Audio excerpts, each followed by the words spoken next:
دیکھو اللہ نے مجھے ایک دولت دی ہے، میں چاہتا ہوں تم لے لو مجھ سے، پتہ نہیں کب بلاوا آ جائے، کہ میرے دل میں دنیا کے کسی انسان کی نفرت نہیں ہے، نہ مذہب کی بنیاد پر، نہ مسلک کی بنیاد پر، نہ قوم کی بنیاد پر، کسی شکل میں بھی میرے دل میں اللہ نے کسی کی نفرت نہیں ڈالی۔ مجھے شراب سے نفرت ہے، شرابی سے نہیں، زنا سے نفرت ہے، زانی سے نہیں، جھوٹ سے نفرت ہے، جھوٹے سے نہیں، مجھے غلط عقائد سے نفرت ہے، غلط عقیدے والے سے نہیں۔ بغض للہ، البغض للہ، جس کو کہتے ہیں البغض للہ،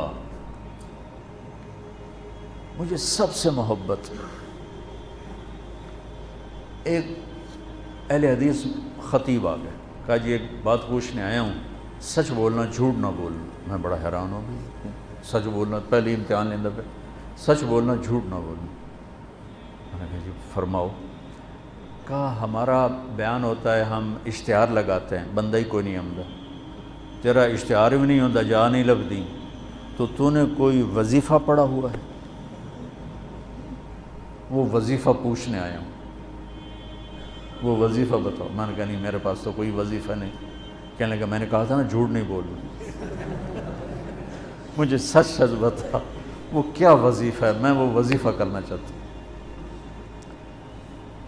وہ پیچھے ہی پڑ گیا۔ میں نے کہا مولانا صاحب میں نے کوئی وظیفہ نہیں پڑھا، مجھے کوئی وظیفہ، میں وظیفے پڑھتا ہی نہیں، میں تو صبح شام کی دعائیں پڑھتا ہوں، وہ مسنون تسبیحات پڑھتا ہوں بس۔ جو زیادہ پیچھے پڑ گیا، میں نے کہا ایک وظیفہ ہے، سب سے محبت کرو، سارے ہی آ جائیں۔ تو اللہ نے میرے دل سے سب کا بغض نکال دیا ہے۔ ذات، ہاں مجھے برے عمل سے کا بغض ہے، برے عقیدے سے بغض ہے، بری زندگی سے بغض ہے، لیکن ان افراد سے نہیں ہے۔ وہ اللہ کے بندے ہیں، اگر وہ کلمہ پڑھتا ہے اندر سے جو مرضی ہے، میں اسے مسلمان ڈیل کروں گا اور اسے اپنے گلے لگاؤں گا، اپنا ہاتھ اس کے لیے پھیلاؤں گا۔ اس وقت دنیا میں یہ سوچ دم توڑ چکی ہے، اور مدرسوں سے نکلنے والے بچے بھی نفرت کی آگ میں جل رہے ہوتے۔ دیوبندی ہے تو بریلوی سے نفرت اس کے اندر میں کوٹ کوٹ کے بھری ہوئی، شیعہ کی نفرت کوٹ کوٹ کے بھری ہوئی، اہل حدیث کی نفرت کوٹ کوٹ کے بھری ہوئی۔ اگر وہ بریلوی مدرسے سے نکلا ہے تو دیوبندیوں کی نفرت سے بھرا ہوگا، اہل حدیث کی نفرت سے بھرا ہوگا، شیعہ کی نفرت سے بھرا ہوگا۔ اگر وہ غیر مقلد کے مدرسے سے نکلا ہے تو دیوبندی، بریلوی، شیعہ کی نفرت سے بھرا ہوگا۔ اگر وہ شیعہ کے مدرسے سے نکلا ہے تو دیوبندی، بریلوی، اہل حدیث کی نفرت سے بھرا ہوگا۔ بچوں آگ لگی ہوئی ہے، میں بجھانے کے پیچھے پڑا ہوا ہوں۔ بجھائے گا تو اللہ، میری کیا اوقات ہے، لیکن میں چاہتا تو میری اولاد ہو میرا ساتھ دو۔ میں فخر سے کہتا ہوں میں نے علماء دیوبند سے پڑھا ہے، اور میں نے اس تشریح کو جو علماء دیوبند نے دین کی تشریح کی ہے اسے صحیح مانا ہے، اور اس کو گلے سے لگایا، اسے اپنی بنیان بنایا ہے، میں اس کو تسلیم کر چکا ہوں۔ لیکن میں باقیوں کے پیچھے فتوے نہیں لے کے پھر رہا، میں باقیوں کو گنجائش دیتا ہوں، باقیوں کو راستہ دیتا ہوں۔ جس کے پاس بھی دلیل ہے ٹھیک ہے، فیصلہ تو اللہ آگے چل کے کرے، میں یہاں کیوں فتوے بازی کے بازار گرم۔ ایک مناظرہ دیکھا، ایسی کلپ کھل گیا تو وہ ادھر ہمارا وہ تھا مناظر اور ادھر تھا اہل حدیث کا، رفع یدین نہیں ہے، رفع یدین ہے۔ اتنا دکھ ہوا، اتنا درد ہوا کہ یہ احمق کس دنیا میں رہتے ہیں کہ امت اسلام چھوڑنے تک پہنچ چکی، یہ رفع یدین پہ لڑ، جس کے کرنے نہ کرنے سے نہ جنت کا فیصلہ نہ جہنم کا فیصلہ۔ تو بچوں یہ چند ضروری باتیں تھیں جو آپ کی خدمت میں پیش کرنی تھیں۔ آپ شہید کربلا اور یزید یہ کتاب آپ ضرور پڑھیں، تاکہ ابھی آپ کا ابتدائی سفر ہے تو آپ کا ذہن صاف ہو جائے، ایسی کوئی ادھر ادھر کے احمقانہ مواد پڑھ کے آپ کا ذہن نہ ڈول جائے۔ ہم صحابہ کو بھی ان کا مقام دیتے ہیں، کُلًا وعد اللہ الحسنى، اور اہل بیت کو ان کا مقام دیتے ہیں کہ اللہ تعالیٰ نے کہا انما یرید اللہ لیذہب عنکم الرجس اہل البیت ویطہرکم تطہیرا۔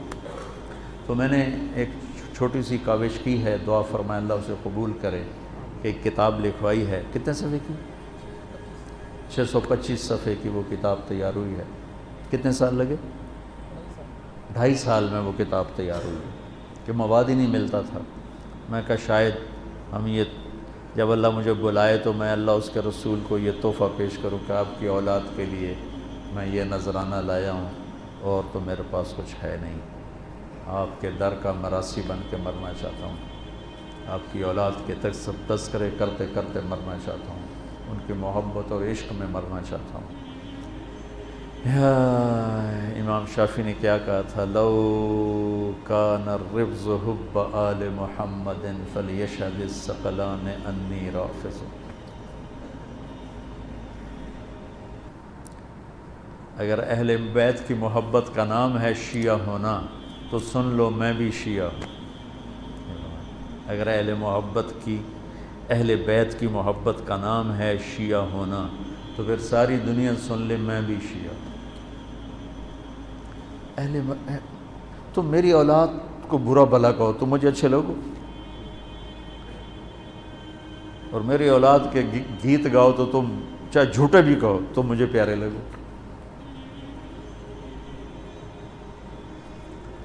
تذکری ہمارے کو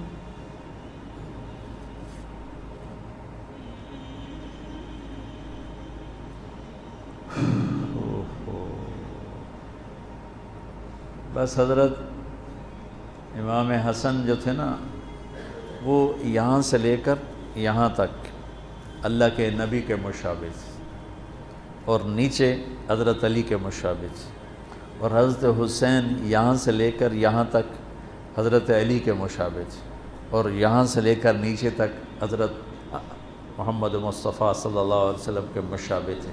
اس مشابہت کی وجہ سے اللہ کے نبی فرمایا کرتے تھے حسن میرا بیٹا ہے اور حسین علی کا بیٹا ہے۔ تو اللہ نے حضرت حسن کو ذہن فطانت بھی نبوت والا دیا تھا۔